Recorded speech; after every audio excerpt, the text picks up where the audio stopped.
அல்ஹம்துலில்லாஹ். அன்புக்கும் கண்ணியத்திற்கும் உரிய அல்லாஹுவின் நல்லடியார்களே, அருமை சகோதரர்களே, அல்லாஹுடைய அலப்பொறுப்பு வர்ணினால் நாம் இப்பொழுது 16வது தராவியை நிறைவு செய்திருக்கின்றோம்.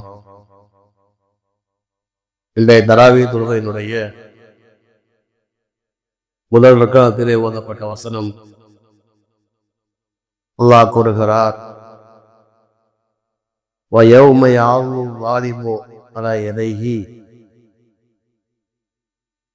அநியாயம் செய்தவன் தனது இரு கைகளையும் கடிக்கும் நாளில் யக்கூலு யா லைத்தனி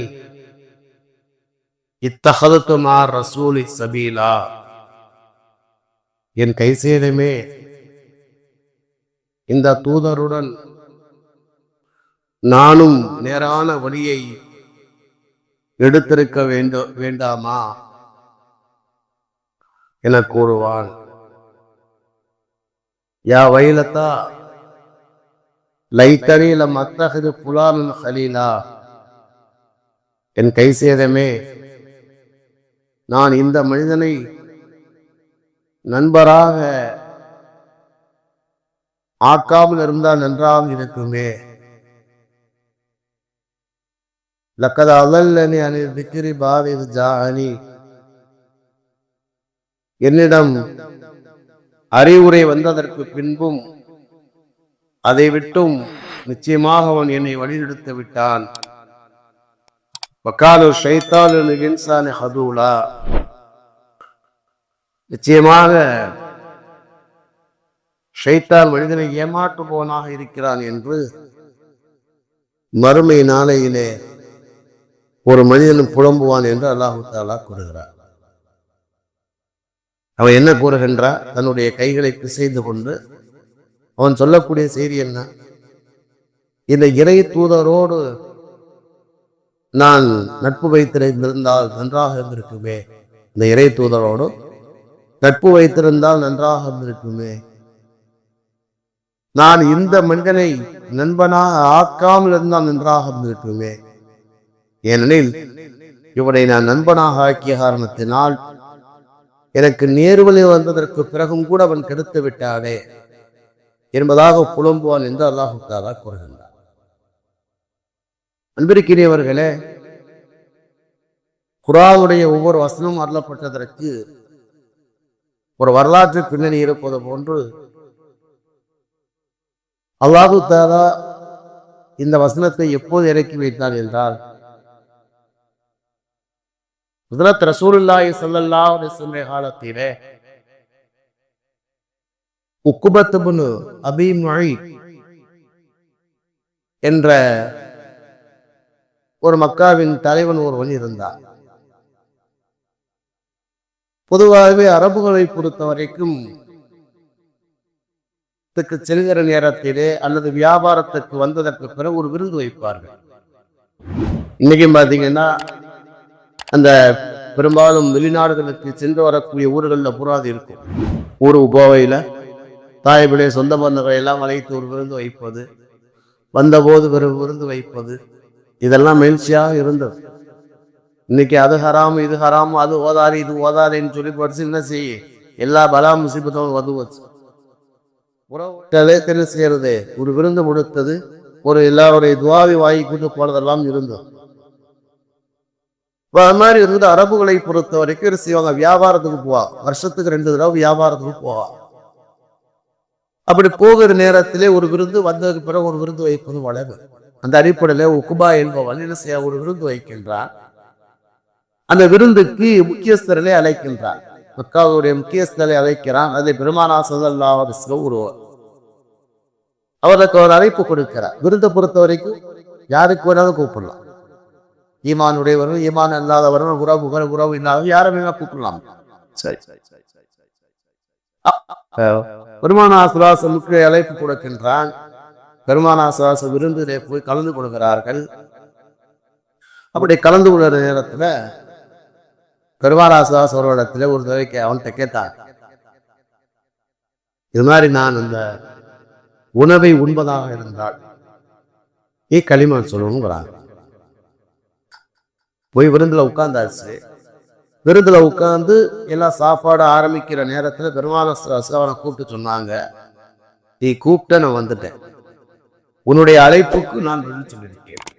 இப்போது என்னுடைய தாவாவுக்கு என்னுடைய அழைப்புக்கு நீ பதில் சொல்லணும். என்ன அப்படின்னா, நீ களிமாவை ஏற்றுக்கொள், நான் ஈமான் பக்கமாக உன்னை அழைக்கிறேன், நீ ஈமானுக்கு வந்துடும் சொல்ற. இல்லைன்னு நான் சாப்பிட மாட்டேன்னு சொல்லிட்டான். இப்ப யோசிச்சோம், பொதுவாகவே நம்முடைய வீட்டுக்கு ஒருவர் வந்து சாப்பிடாமல் செல்வது என்பது ஒரு கண்ணிய குறைவு. அதால என்ன செஞ்சா, களிமா சொல்லிட்டான். பெருமானாசாஸ் சாப்பிட்டு போயிட்டார். இது முடிச்சு. இந்த நேரத்திலே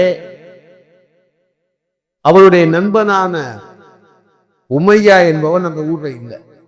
அவன் வெளியூர் வியாபாரத்துக்கு போயிருந்தான். வந்தான். சில நாட்கள் கழித்து உமையா ஊருக்கு வருகிறான். வந்த உடனே கேள்விப்பட்டா அவனுடைய நண்பன் உக்குபா ஈமானை ஏற்றுக்கொண்ட செய்தி அவன் கேள்விப்பட்டான். கேள்விப்பட்ட போது நேர உக்குபாட்ட வந்தான். ஒரு வரலாறு நல்லா கவனிச்சுக்கோங்க. உக்பாவிடத்துலேயே வந்தான். உக்பாட்ட வந்து கேட்டான், நீ ஈமானை ஏற்றுக்கொண்டாயா என்பதாக, இஸ்லாத்தை ஏற்றுக்கொண்டாயான்னு கேட்கலாம். அப்ப உக்குபா சொன்னா, அவர் வந்து சாப்பிட மாட்டேன்டாருப்பா, முகமது சாப்பிட மாட்டேன்னு சொன்னாரு, களிமா சொன்னாதான் சாப்பிடுவேன்னு சொன்னாரு, இல்லைன்னா அவர் சாப்பிடாம எந்திரிச்சு போயிட்டார், நமக்கு கண்ணிய குறைவு தானே, அதனால நான் சொன்னப்ப அது ஒரு பெரிய விஷயம் பாஞ்சு செய்றாரு உக்குபா சொல்றான். உக்குபா சொல்ற நேரத்தில் அது உண்மையா சொன்னான், ஒருபோதும் அதை நான் ஏற்றுக்கொள்ள மாட்டேன், ஒருபோதும் நான் அதை ஏற்றுக்கொள்ள மாட்டேன். நம்முடைய நட்பு தொடர வேண்டும் என்றால் நீ முதல்ல என்ன செய்யணும், போய் அந்த முகம்மதுடைய முகத்திலே காரி உமிழ்ந்து விட்டு நான் ஈமானை விட்டு வெளியேறி விட்டேன் நீ சொல்லிட்டு வரணும். அப்பதான் நம்முடைய நட்பு தொடரவில்லை, ஏன்னா நம்முடைய நட்பு கேன்சர்ன்னு சொல்றோம். அப்போ உக்குபா யோசனை பண்ணா, உமையா என்போம் மிக நெருங்கிய நண்பன், இந்த நட்பை இழக்க விரும்பாமல் பெருமானா ஸல்லல்லாஹு அலைஹி வஸல்லம் சன்னிதானத்துக்கு சென்று காரி துப்புகின்றான், காரி உமிழ்கின்றான். அந்த எச்சியாகிறது நெருப்பு பொறியாக அவருடைய முகத்திலே பற்றி தழும்பை ஏற்படுத்தியது. அப்படி இருந்தும் கூட அவன் படிப்பிலே வரவில்லை. ஆகா, நமக்கு என்ன செய்ய, நம்ம தப்பு செய்ய போறோம், சில நேரங்களிலே தவறு செய்வதற்கு முன்னால் ஒரு நெருடல் ஏற்படும். அது அவனை திருத்துவதற்கு அல்லாஹ் கொடுக்கக்கூடிய ஒரு பாடம், ஒரு எச்சரிக்கை. ஆனா அதுக்கு பிறகும் கூட என்ன செஞ்சான் அப்படின்னா, பெருமானா ஸல்லல்லாஹு அலைஹி வஸல்லம் சொன்னா, நான் இந்த ஈமானை விட்டு நான் என்ன செஞ்சேன், வெளியேறி விட்டேன், நான் என்னுடைய வளத்துக்கு போறேன்னு சொல்லிட்டு சொல்லிட்டு போயிட்டான். வரலாறு முடிச்சு. அல்லாஹ் தஆலா அந்த நிகழ்வை தான் இந்த வசனத்திலே கூறுகின்றார்.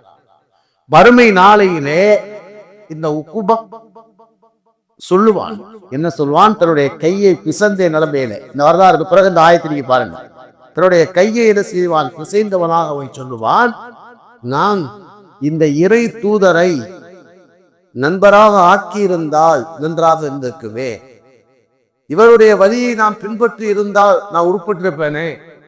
ஃபர்ஸ்ட் சொல்லுவான், இவனை நான் நண்பனாக ஆக்காமல் இருந்தால், யாரை, உமையாவை நான் நண்பனாக ஆக்காமல் இருந்தால் நன்றாக இருந்திருக்குமே. ஏனென்று சொன்னால், எனக்கு நேர்வழி கிடைத்தது, அல்ல நீ பாதித்து ஜாலி, எனக்கு ஈமான் என்ற நேர்வழி கிடைத்ததற்கு பிறகும் கூட இவன் வழிகெடுத்து விட்டாதேவாக சொல்லி அவன் புலம்புவான் என்று அல்லாஹ் தஆலா கூறுகின்றார். இந்த வரலாற்றின் மூலமாக அல்லாஹ் தஆலா உலகத்தில் வாழுகிற மனித சமுதாயத்துக்கு சொல்லக்கூடிய செய்தி என்னவென்றால், இந்த உலகத்தில் ஒரு மனிதன் சீரான வாழ்க்கை வாழ்வதற்கும் சீர்கெட்டு போவதற்கும் நட்பு ஒரு காரணமாக இருக்கின்றது. நட்பு என்பது இது காரணமாக இருக்கிறது. இந்த உலகத்திலே தீய நண்பர்களோடு சேர்ந்து அழிந்து போனவர் நிறைய இருக்கிறார். இந்த உக்குபாவை போன்று, ஃபிர்அவுனை போன்று. ஃபிரௌன் தன்னை கடவுள் என்று ஏன் சொன்னான் தெரியுமா? அவனை வழிகெடுத்தவன் நம்ரூத் என்று அவங்க நண்பன் தான். நம்ரூதுங்க என்ற அவருடைய நண்பன் தான். அந்த ஹாப்பான் என்ற நண்பன் தான் அவரிடத்திலே சொன்னான், நீ மனித பிறவியே இல்லை. ஏனென்று சொன்னால் உனக்கு பிறந்ததுல இருந்து தலைவலி காய்ச்சல் எதுவுமே உனக்கு வரல, உனக்கு நோயே வந்ததில்லை. ஒரு நோயே வரலன்னு கேட்டா நீ கடவுள்னு சொல்ல. ஏடா சொல்ற, உண்மைதான்டா.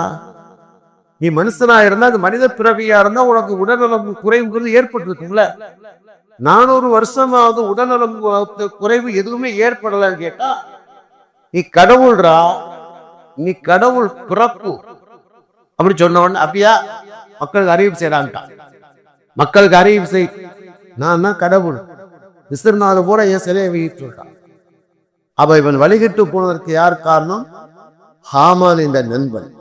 இந்த உலகத்திலே நண்பனின் மூலமாக கிட்டு போனவனும் இருக்கின்றான், அழிந்து போறவனும் இருக்கின்றான். கூடா நட்பு கேடா முடிவாக சொல்வார்கள். சில பேர் பாத்தீங்கன்னா பெற்றோர்கள் நல்லபடியாவே வளர்த்திருப்பாங்க.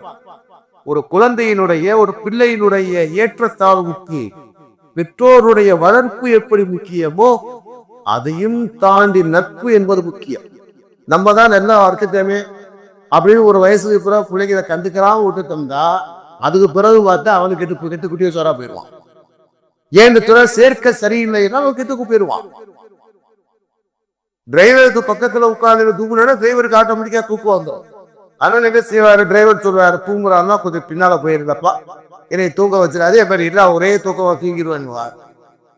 அதே மாதிரிதான் சில நேரங்களிலே நாம் என்ன செய்கின்றோம், யாரோடு சேருகின்றோமோ அவருடைய வழியை நாம் பின்பற்றுகின்றோம். இது நான் சொல்லவில்லை, ஹஜ்ரத் ரசூலுல்லாஹி ஸல்லல்லாஹு அலைஹி வஸல்லம் சொன்னார். அபூ ஹுரைரா அறிவிக்கிறார்கள், அபூதாவுதுங்கிற கிதாபிலே 4833வது ஹதீஸ். பெருமானா சொல்வாங்க, அர்-ரஜுலு அலா தீனி ஹலீலிஹி, ஒரு மனிதன் தன்னுடைய நண்பனின் வழியிலே இருக்கின்றான். ஒரு மனிதன் தன்னுடைய நண்பனின் வழியிலே இருக்கின்றான். ஒரு இடத்திலே நீ தோழமை கொள்வதற்கு முன்னால், ஒரு இடத்திலே தோழமை கொள்வதற்கு முன்னால் அவன் எப்படிப்பட்டவன் என்று அறிந்து கொள் என்பதாக பெருமானா ஸல்லல்லாஹு அலைஹி வஸல்லம் சொன்னார். முதல்ல அவருடைய கேரக்டர் என்னங்கிறதை தெரிந்து கொள்ளால் அப்பு கொள்ள வேண்டும். சரி, அப்படியே தெரியல, நமக்கு அதை பழகி பார்க்கிறோம், கெட்டவனா திருச்சில வெளியே வரணும், இல்ல அவன் ஏதாவது கோச்சுக்கிறோம் என்பதாக நாம் நினைத்தால் நாம் வழிகட்டு போவோம். இந்த உலகத்திலே வழிகேடுவது மட்டுமல்ல, மறுமையிலே வழிகட்டு போவோம். ஒருவனை சபிக்கக்கூடிய சூழல் ஏற்படும். அல்லாஹ் தன் திருமறையிலே கூறுகிறான், 43வது சூராவுடைய 67வது வசனம், அல்-அகில்லாஹு யௌமைஇதின் பாதுஹும் லிபாதின் அதுவும் இல்லல் முத்தகூன். மறுமை நாளையிலே நண்பர்கள் சிலருக்கு எதிரியாக இருப்பார்கள். யாரோடு? ஒருத்தரோட சேர்ந்து ஒருத்தர் கிட்ட போயிடாதான் என்ன செய்வா, இவன் அவனை திட்டுவான், அவன் இவனை திட்டுவான். நம்ம சின்ன பிள்ளையா இருக்கும் போது ஸ்கூல்ல என்ன 2 பேரும் சேர்ந்து தப்பு பண்ணிட்டா சார் என்ன செய்வாரு, மாத்தி மாத்தி காதை பிடிக்க சொல்லுவார், தோப்பு கரடு போட சொல்லுவார். டேய், ஒன்னால நான் கிட்ட என்னால நீ கிட்ட போடுறா. அதே மாதிரி மரபி நாளையில யாரோடு சேர்த்து யார் கிட்டு குட்டி வச்சவராகி போனானோ அந்த 2 பேரும் ஒருவனை என்ன செய்வான், சபிப்பான், திட்டுவான். ஆனால் என்ன செய்தால் எந்த ஃபாயிதாவும் இல்லை, எந்த புண்ணியமும் இல்லை. ஆக இந்த உலகத்திலே கெட்டவர்களோடு சேர்ந்து கெட்டு போனவனும் இருக்கின்றார். அதே நேரத்திலே நல்லவர்களோடு சேர்ந்து நல்ல நிலைக்கு வந்தவரும் இருக்கிறார். நல்ல நண்பர்கள் இந்த உலகத்திலேயும் போற்றுதலுக்குரியவர்கள், மறுமையிலேயும் போற்றுதலுக்குரியவர்கள். அல்லாஹ் தஆலா வசனத்தை முடிக்கிற நேரத்திலே சொல்வார், இல்லல் முத்தகூன், நண்பர்களோ ஒருவருக்கு எதிரியாக இருப்பார்கள். நண்பர்கள் ஒருவருக்கு எதிரியாக இருப்பார்கள், இறையச்சமுடையவரை தவிர. இறையச்சமுடைய நண்பர்களாக இருந்தால் ஒருவரை போற்றுவார்கள். நான் என்ன வேணடா, நீ தொழுவு போயில என்னை கூட்டு போற, நீ ஓத போயில நீ என்னை கூட்டு போறடா, அதனால நல்லபடி உன்னால நல்லபடியா அதை ஒத்துட்டேன். அவன் சொல்றான், என்னடா அப்படியே இதெல்லாம் பெருசாடா, நான் போய் என்னை கூட்டு போறா என்பதாக அந்த நண்பர்கள் ஒருவருக்கு ஒருவர் உயர்வுக்கு காரணமாக போற்றுவார்கள். அதே நேரத்திலே நல்ல நண்பர்கள் இந்த உலகத்திலே மட்டுமல்ல, மறுமை நாளையிலே அல்லாஹ்வுடைய அர்ஷின் சிம்மாசனத்திலும் அல்லாஹ் இணைத்தே அமர வைப்பார். அல்லாஹ் அந்த பாக்கியத்தை வழங்குவானாக. ஹதீஸிலே வருகிறது, ஹஜ்ரத் பெருமானார் சொன்னார், அபூ ஹுரைரா அறிவிக்கிறார், புகாரி ஷரீஃபினுடைய 660வது ஹதீஸ். பெருமானா சுவாங்க இல்லையா, சபாத்துல் யுல்லுஹுமுல்லாஹ் ஃபீ தில்லிஹி யௌம லா லில்லுன் இல்லா தில்லி. மறுமை நாளையிலே அல்லாஹ்வுடைய அரிசி நிழலை தவிர வேறு நிழலே இல்லாத அந்த நாளையிலே அல்லாஹ்வுடைய அரிசி நிழலை 7 வகையான மக்கள் இருப்பார். அதிலே ஒரு பிரிவு என்ன தெரியுமா? ரஜுவானி தஹாபா குன்னா இன்தமா அலைஹி வ தஃபர்ரகா அலைஹி. 2 நண்பர்கள், 2 நண்பர்கள் அந்த அல்லாஹ்வுக்காக நட்பு கொண்டார்கள். இந்த உலகத்துடைய ஆலயத்துக்காக அல்ல. 2 பேர் அல்லாஹ்வுக்காக நட்பு கொண்டார்கள். அல்லாஹ்வுக்காக ஒன்று சேர்ந்து ஒரு காரியத்தை செய்வதற்கு ஆலோசனை செய்தார்கள். அந்த 2 பேருமே பிரிந்து சென்று அந்த அல்லாஹ்வுக்காக நல்ல காரியத்தை செய்தார்கள். இந்த 2 நண்பர்களையும் அல்லாஹ் தஆலா அரிசியிலேயும் அல்லாஹ் தஆலா சேர்த்து வைப்பார். இந்த உலகத்திலே நல்ல நண்பர்களை கொண்டு நல்ல நிலைக்கு வந்த நிறைய நபர்கள் இருக்கிறார். வரலாற்று ஒரு செய்தி, அதற்கு முறை ஃபாரூக் அல்லாஹ் தஆலா அனுப்புவார்கள். 22 நாடுகளுக்கு ஜனாதிபதியாக இருந்த நேரம் ஒரு தடவை சொல்றாங்க, பாலைவனத்துல தன்னுடைய தோழர்களோடு ஒட்டகத்தை போயிட்டு இருக்காங்க. போனவங்க திடீர்னு குதிச்சுட்டாங்க. ஒரு இடத்துல திடீர்னு குதிச்சுட்டாங்க. குதிச்ச உடனே சுற்றி இருந்த தோழர்கள் திகைத்து போனார்கள். என்ன ஆச்சு, திடீர்னு குதிச்சுட்டீங்க? குதிச்சவங்க அழுகிறாங்க, தேமி தேமி அழுகிறாங்க. கேட்டாங்க, இந்த மாதிரி ஏன் அழுகுறீங்க, என்ன ஆச்சு? சொன்னார்கள், என்னுடைய இளமை பருவத்திலே என்னுடைய தந்தை 10 ஒட்டகத்தை கொடுத்து 10 ஒட்டகங்களை கொடுத்து மேய்க்க அனுப்பினார். இந்த இடத்திலே தான் வந்து நான் மேய்த்தேன். காலையில வந்து மேய்ச்சேன். மாலை திரும்புகிற நேரத்திலே ஒரு ஒட்டகை காணாமல் போனது. 9 ஒட்டகையோட நான் திரும்பி போனேன். என்னுடைய தந்தை அன்னைக்கு அடிச்சு வீட்டை விட்டு வரட்டினார். அன்னைக்கு என் தந்தை அடிச்சு அன்னைக்கு வீட்டை விட்டு அன்னைக்கு வரட்டினார். ஒட்டக மேய்க்க கூட லாயக்கு இல்லாத எனக்கு மகனா இருக்கவே தகுதி இல்லை, வீட்டை விட்டு ஓடுறான்னு சொல்லிட்டு அன்னைக்கு வீட்டை விட்டு வரட்டினார். அதுக்கு பிறகு என்னை வீட்டில் சேர்க்கவே இல்லை. அதனாலதான் நான் என்ன செஞ்சேன், ஒரு பெரிய ரவுடியாவே நான் போனேன். பெரிய என்ன செய்யறது, அடிதடிக்கெல்லாம் போனதுக்கு என்ன காரணம், வீட்டை விட்டு நான் விரட்டப்பட்டேன். அதனால அடிதடிக்கு என்ன செய்ய போய் பெரிய முரடனாக கிட்டவனாக நான் ஆனேன். ஆனால் ஹதரத் ரசூலுல்லாஹி ஸல்லல்லாஹு அலைஹி வஸல்லம் தொடர்புக்கு பிறகு, பெருமானாருடைய நண்பராக, தலைவராக, வழிகாட்டியாக ஆனதுக்கு பிறகு அல்லாஹ் என்னை எப்படி மாற்றினான் தெரியுமா? 22 நாடுகளுக்கு நான் ஒரே ஜனாதிபதினு சொன்னாங்க. அப்ப எதுக்குமே லாயக்கற்றவர்களை கூட நல்ல நண்பர்களால் செதுக்கி சிறந்தவராக ஆக்க முடியும். ஒன்று. அதே மாதிரி நல்ல நட்புக்கு அடையாளம் தெரியுமா? வறிய நிலைமையிலே, கையேந்தக்கூடிய நிலைமையில இருந்தவனை கூட அவனை கொடுக்கின்றவாக ஆக்க முடியும். வரலாற்று ஒரு செய்தி வரும். இந்த வரலாறு கூட நிறைய சொல்லியிருக்கேன். ஹக்கீம் இப்னு ஹிஸாம் ஒருத்தர் இருந்தார், சஹாபி இருந்தார். பெருமானா ஸல்லல்லாஹு அலைஹி வஸல்லம் ஒரு தடவை வர்றார். பெருமானாருக்கு முன்னால நிறைய பொருட்கள் இருக்கிறது.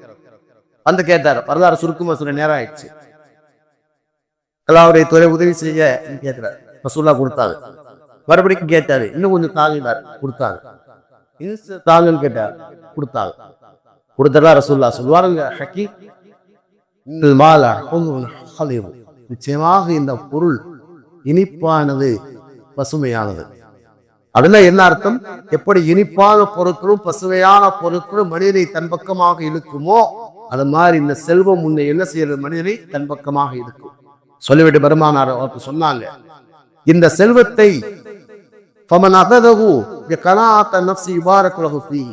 போதும் என்ற மனதோடு பெற்றுக்கொண்டால் அல்லாஹ் அதை வரக்கத் செய்வார். பேராசையோடு பெற்றுக்கொண்டால் எவ்வளவு சாப்பிட்டாலும் வீர் நிரம்பாதவனை போல அல்லாஹ் ஆக்குவான்னு சொன்னான். சொல்லி முடிச்சுட்டு பெருமானார் ஒரு உபதேசம் சொன்னாங்க. என்ன சொன்னாங்க? அல் எதுல் உலியா ஹைருபின் எது சொஃபலா, வாங்கும் கரத்தை விட கொடுக்கும் கரமே சிறந்தது என்றாக சொன்னார். பெருமானார் அவருக்கு தன்னிடத்திலே வந்து இன்னும் வேண்டும் இன்னும் வேண்டும் என்று யாசகம் கேட்டவருக்கு பெருமானார் 2 உபதேசம் செய்கிறான். ஒன்னு, அல்லாஹ் எதை கொடுத்தானோ அதை அல்ஹம்துலில்லாஹ் என்று மன நிறைவோடு பெற்றுக்கொள் என்பது ஒண்ணு. 2வது உபதேசம் செய்றாங்க, அடுத்தவன் வாங்கும் நிலைக்கு அதை கொடுக்கும் நினைச்சு. ஏன்னா வாங்கும் கரத்தை விட கொடுக்கும் கரம் சிறந்தது. வாங்கும் கரத்தை விட கொடுக்கும் கரம் சிறந்தது.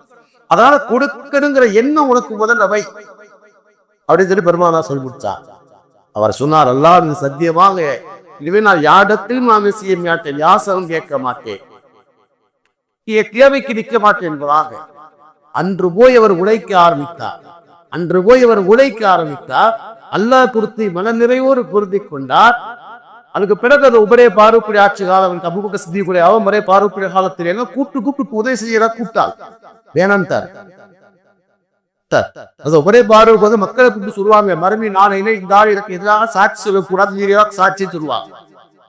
அல்லாஹ் அவர் எவ்வளவு செலவத்தை கொடுத்தா தெரியுமா? ஒரு தடவை ஹஜ்ஜுக்கு வந்தார், 100 ஒட்டகங்களை குர்பானி கொடுத்து சதகா செஞ்சார். ஹக்கீம் என்ன செஞ்சாரு? 100 ஒட்டகங்கள் அறுத்து சதகா செஞ்சார். அடுத்த வருஷம் ஹஜ்ஜுக்கு வந்தா 100 அடிமைகளை வந்து கொண்டு வந்தார். 100 அடிமைகளை விலைக்கு வாங்கி கொண்டு வந்து காபத்துல்லாஹ் செஞ்சாரு, விடுதலை செய்தார். அது போல வந்து வெள்ளி பட்டையில வந்து அவங்களை கருத்து எழுதப்பட்டுருச்சு. இது ஹக்கீம் ஹிசாபுடைய அடிமை என்பதாக காபத்துல்லாஹ் வந்து இந்த 100 பேரையும் அல்லாஹ்வுக்காக விடுதலை செய்யணும்னு சொன்னார். இப்ப எதுக்கு என்ன சொல்றாங்க? இந்த உலகத்திலே என்ன செய்யறது? நல்ல நட்பின் மூலமாக ஒட்டகம் நீக்கி கூட தகுதியற்றவரை 22 நாடுகளுக்கு ஜனாதிபதியாக ஆக்கினார் பெருமானார் ஸல்லல்லாஹு அலைஹி வஸல்லம். இந்த உலகத்திலே அடுத்தவிடத்திலே கையேந்தக்கூடிய நிலைமையிலே இருந்த ஹக்கீம் ஹிசாமை ஒரு வருஷத்துல வந்து 100 ஒட்டகை குர்பானி கொடுக்கிறாரு. அடுத்த வருஷம் வந்து 100 பேருக்கு 100 அடிமைகளை விடுதலை செய்யறாரு. அப்படின்னா அந்த அளவுக்கு பெருமானார் அவருக்கு நாங்க உபதேசம் செய்து உயர்ந்தவாக ஆக்கினார். அதனால நாம் நட்பு கூறுவதற்கு முன்னால் யாரிடத்திலே நட்பு கொள்கிறோம் என்பதை நாம் அறிந்து நல்ல நட்பை தொடர வேண்டும். தீய நட்பாக இருந்தால் ஒன்னும் அவரை திருத்தலும், அவரை திருத்த முடியலை அப்படின்னா நாம் விலக வேண்டும் என்பதா இந்த நேரத்தில் உங்களுக்கு சொல்லக்கூடிய அறிவுரையாக இருக்கிறது. இதை கேட்டவனுக்கு முன்னிக்கலாம்.